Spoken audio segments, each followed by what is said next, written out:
I've been a little bit obsessed with Fast Car, the Grammy experience. Let's talk about what it can teach us about our faith.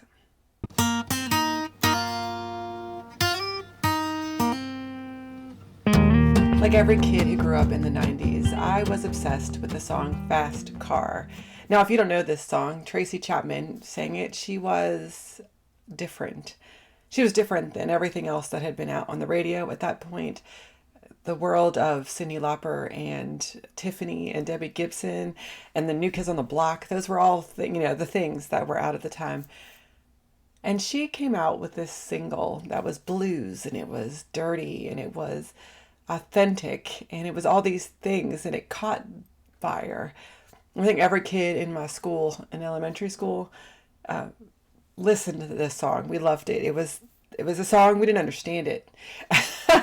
We were children, so we didn't really understand it, but it spoke to something inside of us that we knew to be real and to be raw.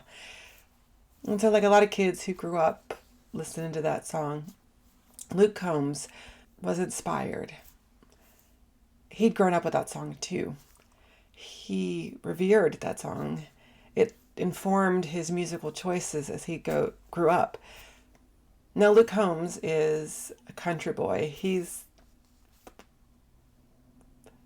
is almost the living embodiment of the, I don't know, like if you were going to put together a country boy, that's him. His songs are great. His music is really good. We listen to it in my house and sing along to it all the time.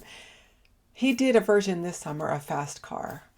Now, he always intended it to be a tribute to a song that had informed him, that had been a big part of his childhood, much like it had been part of mine.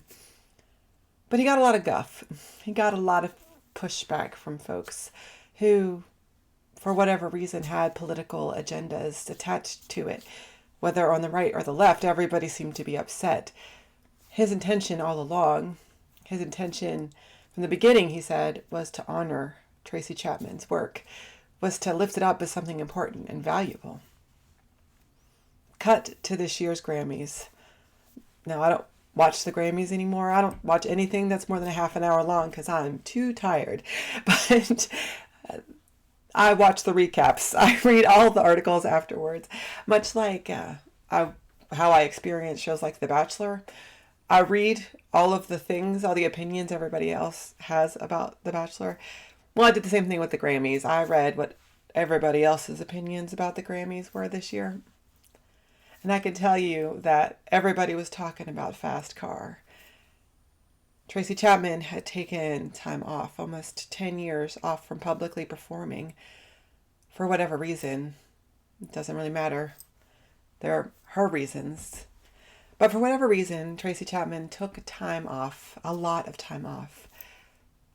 And when Luke Combs reached out to her about doing this song, about remaking it, she gave him permission. And yet, there was something so special. Maybe because of that. Maybe because of the time off. Maybe because of the place it held in so many grown-ups' childhoods. This song was all anybody could talk about. Tracy Chapman was on fire. There was so much joy coming from the inside of her to be on stage and performing this song. So much joy to be on stage and performing it with Luke Combs. Now, these are two people who have nothing in common from the outside. I don't know what their insides are like. Maybe they're exactly the same. But from the outside, but it was special. Maybe because that difference. Maybe because they were coming from different places and interpreting the songs in different places, from different experiences, different parts of life. It became bigger than each one individually. And I wonder if that isn't a challenge for us in our faith. If we don't spend too much time, too much of our lives surrounded by folks who look and think and sound just like us. Jesus is challenging us in the Gospels all of the time, constantly challenging the disciples to look beyond their own little world, to see beyond their own circle into the needs of other people, into the experiences of other peoples. In fact, if he has any critique in the Gospels, it's of the fact that the Pharisees and the authorities are trying to lock everybody else out of the story. Jesus is constantly inviting folks in. The tax collectors, the prostitutes, the lepers, the fishermen, the women. Everybody's welcome.